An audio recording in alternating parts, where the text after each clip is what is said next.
Jackie, give me a minute. Hey, fellas, be hella flunky over here.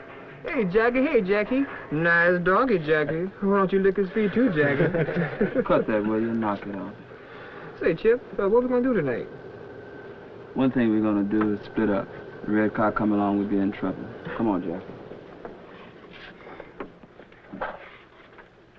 Philadelphia, Pennsylvania, April the 25th, 1958.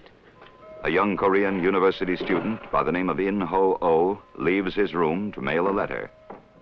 It is shortly after 9 o'clock.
Boy, they must have worked him over like crazy. Love of God, is he alive? Yeah.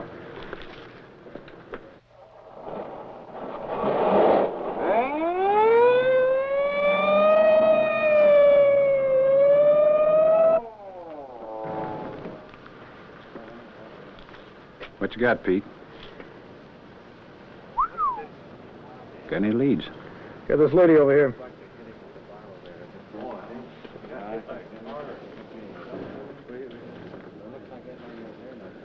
What's your name? Millie Thompson?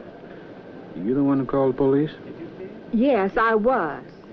We was watching television when we heard the yelling. All right. Did you see anybody? Well, there were a lot of them, boys from right around here.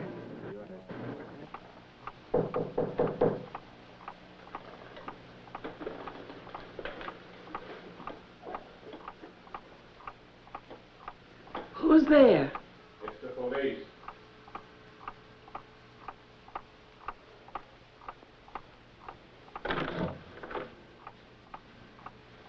I'm Sergeant Werder, Juvenile Division. Michael home? Michael ain't in no trouble, officer. He ain't done nothing. No, don't take on, Miss Fisher. We just want to ask him some questions. Hi, Michael. Hi. Don't worry, Mom. He's got nothing on me. I want to ask you some questions, Michael. Come on. Questions about what? Come on.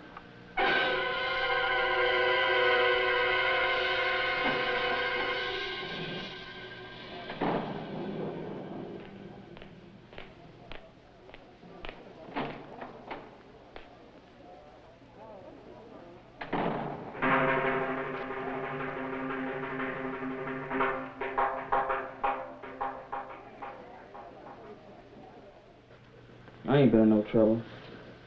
You haven't? No, sir. Never been arrested? Who, me? We're talking about you. October '57. Were you arrested last year for assault with a deadly weapon? I don't remember. Your name's Charles, isn't it? This is Chip Connolly. Call you Chip? He was first arrested at the age of 9. This is Sergeant Werter. It's not the first time he's had to deal with Connolly. He knows these kids, and most of them have run into him. As far as the policeman could learn, there was no reason for the beating that had been given to the young man found unconscious on a West Philadelphia street. The victim was a Korean boy, a student at the University of Pennsylvania. In Sergeant Werter's book, the incident was a brutal, senseless act. He had seen this kind of thing before, too often. Okay, if that's the way you want it, Ship. But let me tell you something. You're in real trouble this time. I want to give it to you straight. That boy you told last night, he's dead. You still want to be tough? What's the angle? Why you ask me all those questions, huh? You got it all down there. Why you twisting me? There were other boys waiting to be questioned. Michael Fisher had no police record. George Lang had been picked up once for truancy. Jackie Cook, 2 violations of curfew. Bart Lewis, assault and battery, 2 charges. Freddie Madden had been up twice for burglary, once for receiving stolen goods. A verdict of first-degree murder was returned against the first boy to be tried. The jury voted the death penalty. A month later, Richard Adams was brought to trial. Most people were convinced that all of the boys were guilty.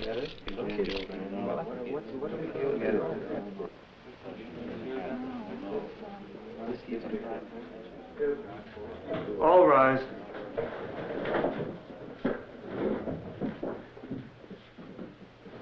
In the name of the Commonwealth of Pennsylvania, this court is declared open. Be seated.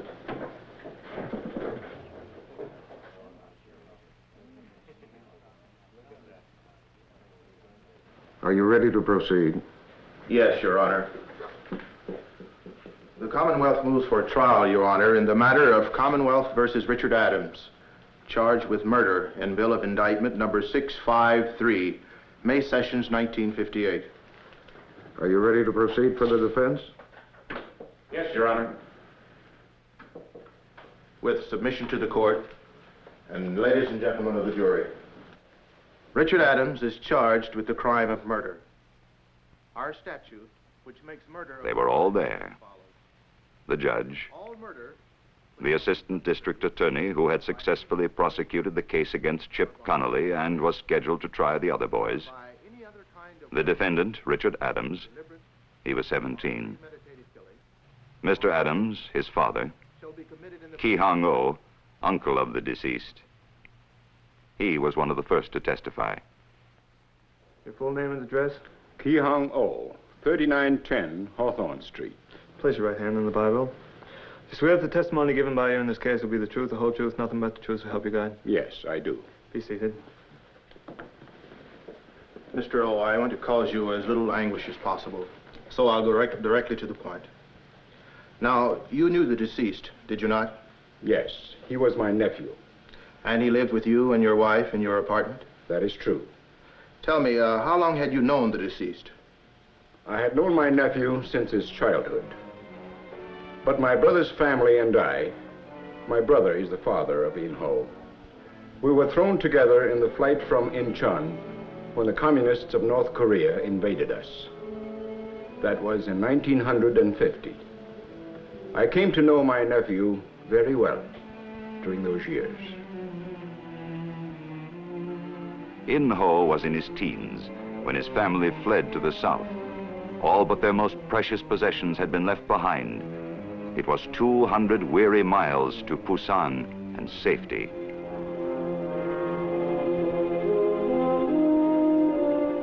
In-ho's family had been refugees before. Just 3 years earlier, they had fled from North Korea to the capital city of Seoul to escape communist persecution. In Busan, the O family bounced back. Ki Byung, In-ho's father, set up a small textile shop. He started with a single knitting machine and some cotton yarn. Piece by piece, additional used equipment was put to work in the little factory. In the face of what seemed to be overwhelming odds, the O family, like thousands of others, put down their roots once more and held on. During the Korean War, entire congregations of Christians had fled before the communist advance. Many of the congregations remained intact, and now resumed their life together in the South. Missionaries from American churches had helped to establish the church in Korea. Now they redoubled their efforts in the difficult post-war years. In-ho himself was a third-generation Christian. Sunday school was taught in temporary buildings.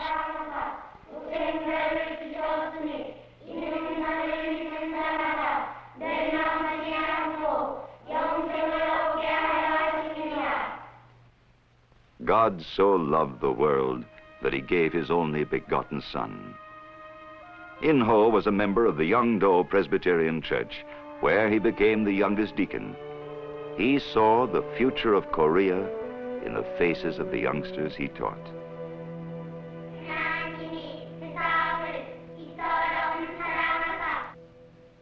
The hills that rim the Pusan harbor teemed with refugees from the north. In-ho and one of his friends from the church became concerned about the plight of a people so violently displaced.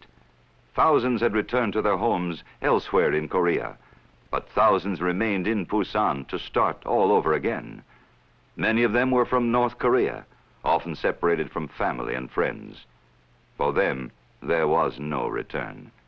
In-ho was especially interested in young people. Uprooted family life, homelessness, and insecurity had bred an alarming increase in juvenile crime. Today, Pusan, like any other place, is a place where young people make decisions. They can decide to visit its unsavory neighborhoods, to patronize its night spots. They can become its delinquents, its idlers, its beat generation. Pusan is a place where slicky boys, the juvenile burglars of Korea, decide to pilfer and rob. In-ho decided to go to school. When he left for America, he had already established a good record at the National University in Seoul, Korea. He would be living with an uncle who was enrolled in graduate school. In-ho was setting off for a place called Philadelphia, city of brotherly love.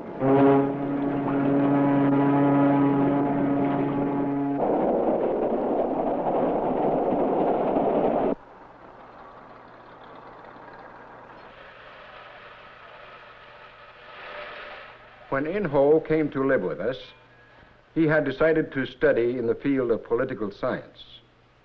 He had been accepted by the graduate school of the University of Pennsylvania. That was in 1957. In his seminars, In-ho studied the forces in society which produce crime. Gradually, a dream took shape.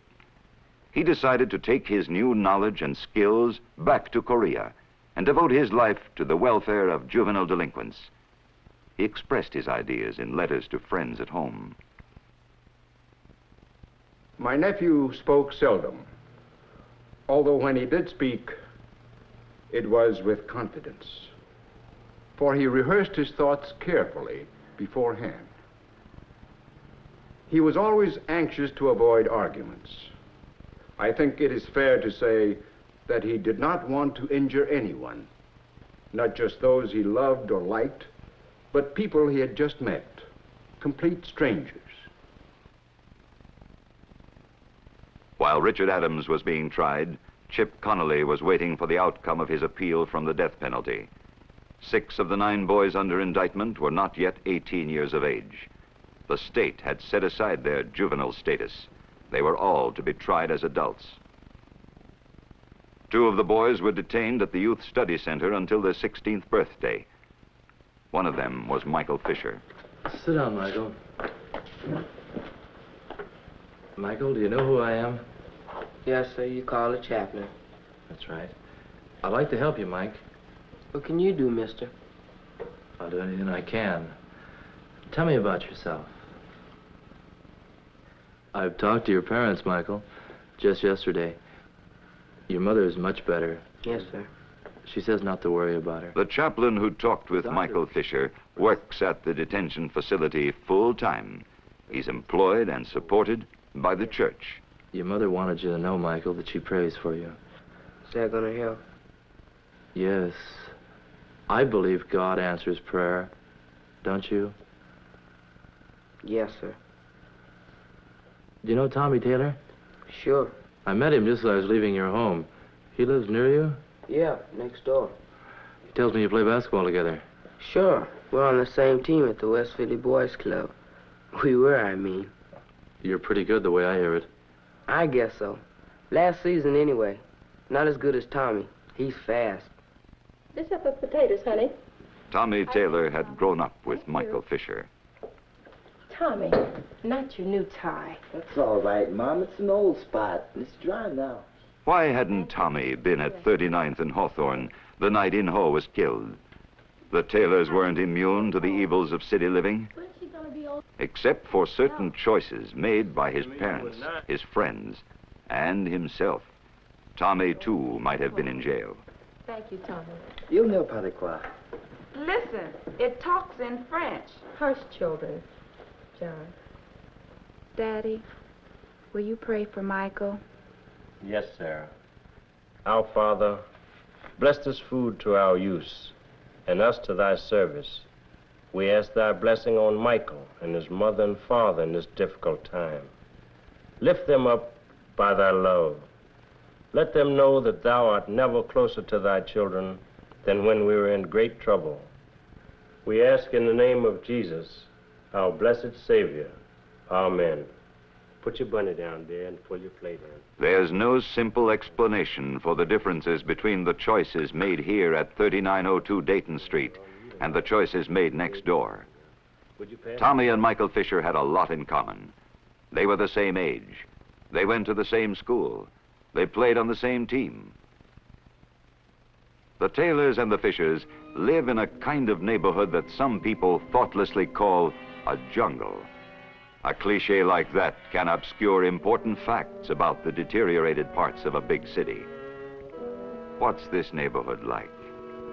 For one thing, it's a place where fire escapes and stone steps take the place of grass and rolling hills.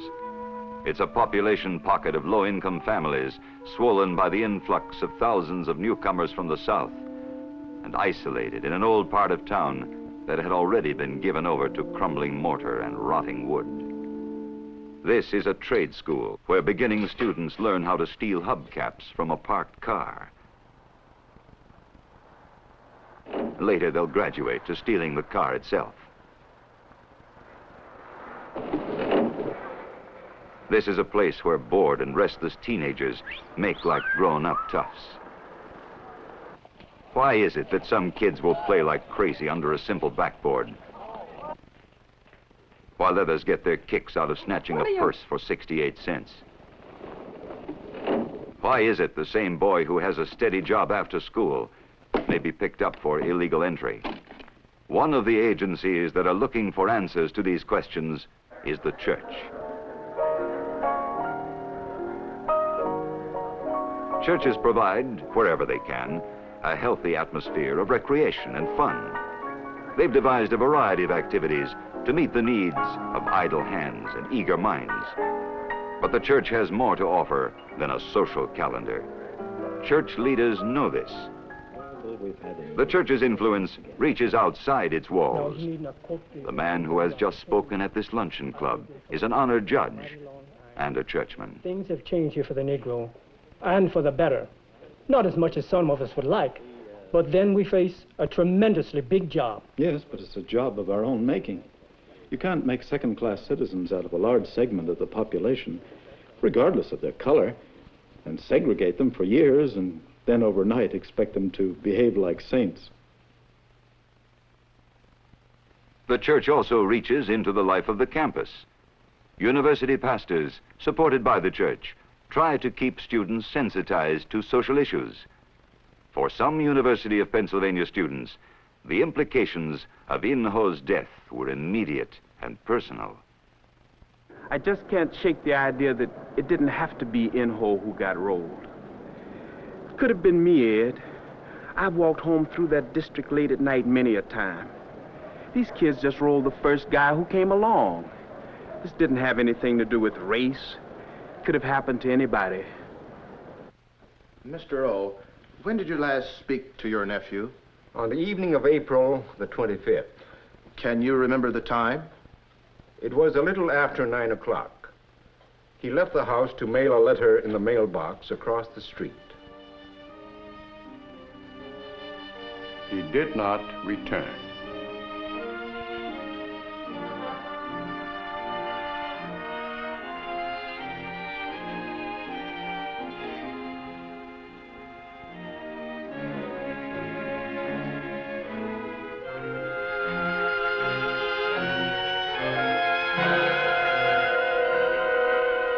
In Ho-Oh died in Presbyterian Hospital just 8 minutes after arrival.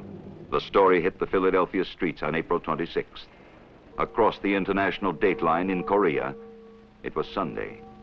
The Sunday papers of Busan carried the story.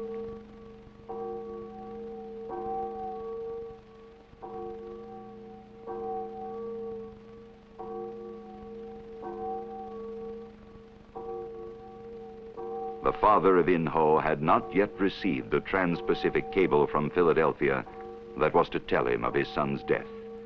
He first learned of it in the Sunday paper. Only a few days earlier, the family had received a letter from the boy. He had written of his plans to return to Korea and take up his work on behalf of underprivileged youth.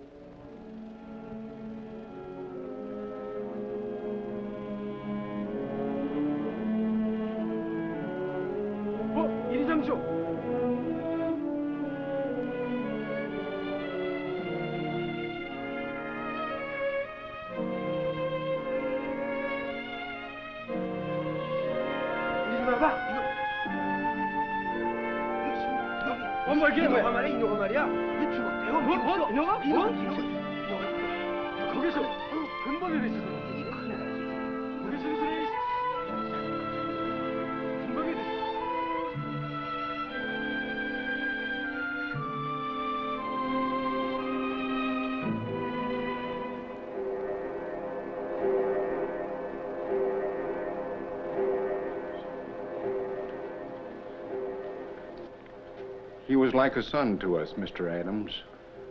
But In-ho is dead. And now it is your son that I'm thinking of. These people are angry. There is hate here and a smell of vengeance. One side, please.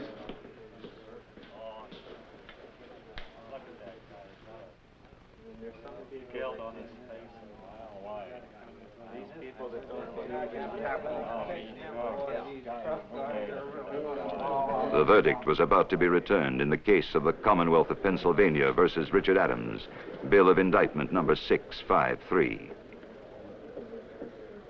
They're going to burn this one. Why not? He's guilty of sin. All right, say he's guilty.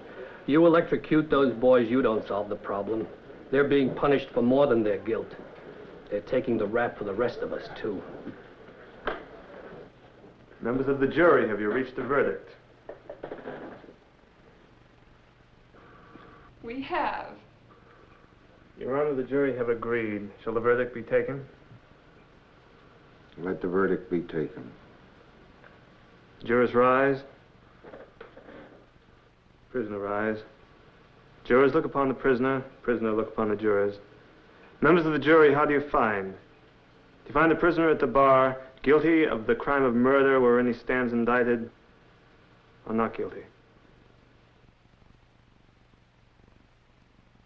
The verdict that was pronounced in the case of Richard Adams was heard by only a few people. But another verdict had been rendered, which was heard across 2 nations. It was reached not by members of a jury, but by the family of In-ho-Oh. The Christian faith of this family was no once-a-week gesture to be made in church on Sunday mornings. It was a way of life. Their verdict was based not on the law of the land, but on the law of love. They sat down together and wrote a letter. It was directed to the people of Philadelphia. I will now read to you what we have decided to write. We could not believe the news was true, for the shock was so unexpected and sad. We are sad now, not only because of In-ho's unachieved future, but also because of the unsaved souls and paralyzed human nature of the murderers. We thank God that He has given us a plan whereby our sorrow is being turned into Christian purpose. Our family has met together, and we have decided to petition that the most generous treatment possible within the laws of your government be given to those who have committed this criminal action, without knowing what it would mean to him who has been sacrificed, to his family, to his friends, and to his country. In order to give evidence of our sincere hope contained in this petition, our whole family has decided to save money to start a fund to be used for the religious, educational, vocational, and social guidance of the boys when they are released. About the burial of the physical body of him who has been sacrificed, we hope that you can spare a piece of land in your country and bury it there. It is our sincere hope that thus we will remember your people and you will remember our people, and that both you and we will more vitally sense an obligation for the better guidance of juvenile delinquents. We think this is a way to give life to the dead and to the murderers, and to keep you and us closer in Christian love and fellowship.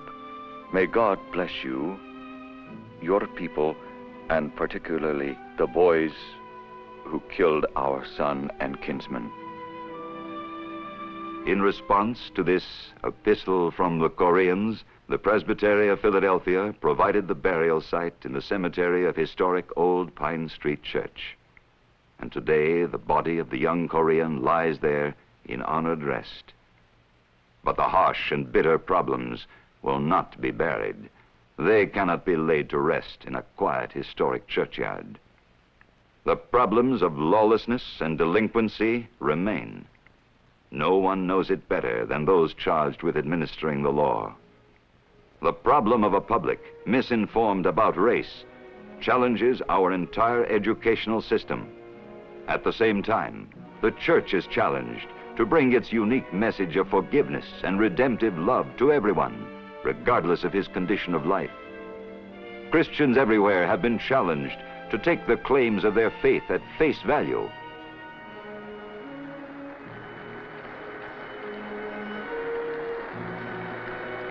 To turn sorrow into Christian purpose. Today, nobody knows whether this boy shall have died in vain. The family of In Ho Oh have spoken to us in an epistle from the Koreans. What shall we say to them?